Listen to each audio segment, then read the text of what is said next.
All of you leaving here have the potential for enormous success. There's a price that comes with that.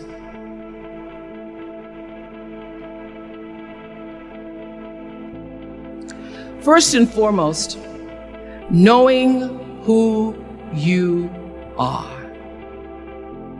Knowing who you are. Being able to answer this question, who am I? And what do I want? I'm asking the bigger question of who am I? Who am I really? And what do I want? I don't want to just be successful in the world.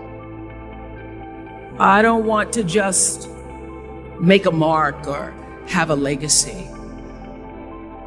The answer to that question for me is I want to fulfill the highest, truest expression of myself as a human being. You must have some kind of vision for your life. Even if you don't know the plan, you have to have a direction in which you choose to go. You want to be in the driver's seat of your own life, because if you're not, life will drive you. Knowing who you really are in this space and time that we embody. Here's the key. Learn from every mistake, because every experience, encounter, and particularly your mistakes are there to teach you and force you into being more of who you are. And then figure out what is the next right move. What is your true calling? What is your dharma? What is your purpose?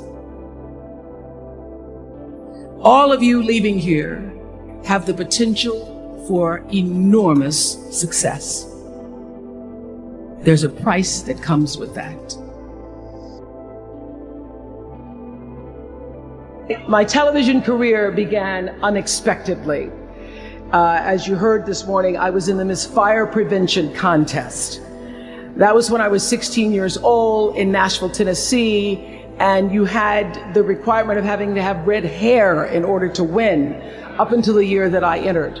So they were doing the question and answer period, because I knew I wasn't going to win in the swimsuit competition. So during the question and answer period, the question came, why, young lady, what would you like to be when you grow up?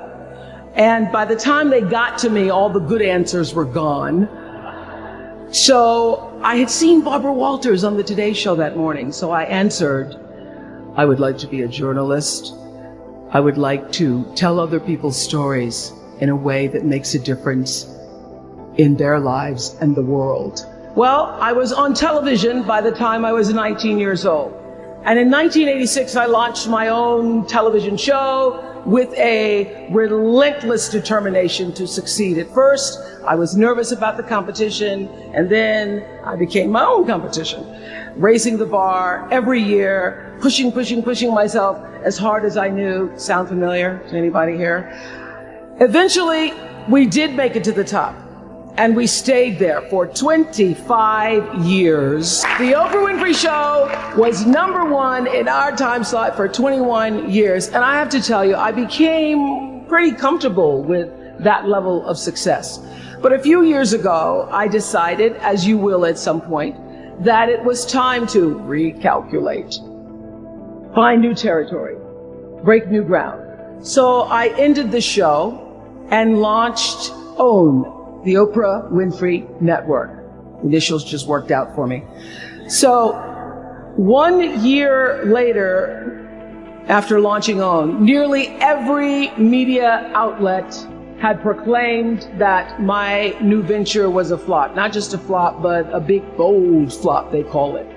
I can still remember the day I opened up USA Today and read the headline, Oprah not quite standing on her own.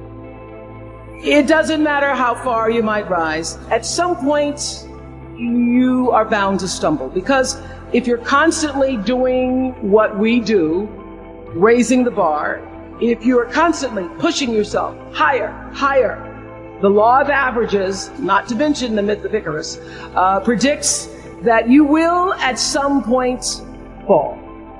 And when you do, I want you to know this, remember this, there is no such thing as failure. Failure is just life trying to move us in another direction. Now, when you're down there in the hole, it looks like failure. So this past year, I had to spoon feed those words to myself. And when you're down in the hole, when that moment comes, it's really okay to feel bad for a little while. Give yourself time to mourn what you think you may have lost. But then, here's the key. Learn from every mistake. Because every experience, encounter, and particularly your mistakes are there to teach you and force you into being more who you are. And then figure out what is the next right move. And the key to life is to develop an internal, moral, emotional GPS that can tell you which way to go. But the challenge of life, I have found, is to build a resume that doesn't simply tell a story about what you want to be, but it's a story about who you want to be. It's a resume that doesn't just tell a story about what you want to accomplish, but why. A story that's not just a collection of titles and positions, but a story that's really about your purpose. Because when you inevitably stumble and find yourself stuck in a hole, that is the story that will get you out. But I have always had the deep understanding for myself that if anything was going to move forward in my life, that I was going to have to be responsible for making that happen. And I know that to be true now and can articulate it as you are responsible for your life. And if you're sitting around waiting on somebody to save you, to fix you, to even help you, you are wasting your time, because only you have the power to take responsibility to move your life forward.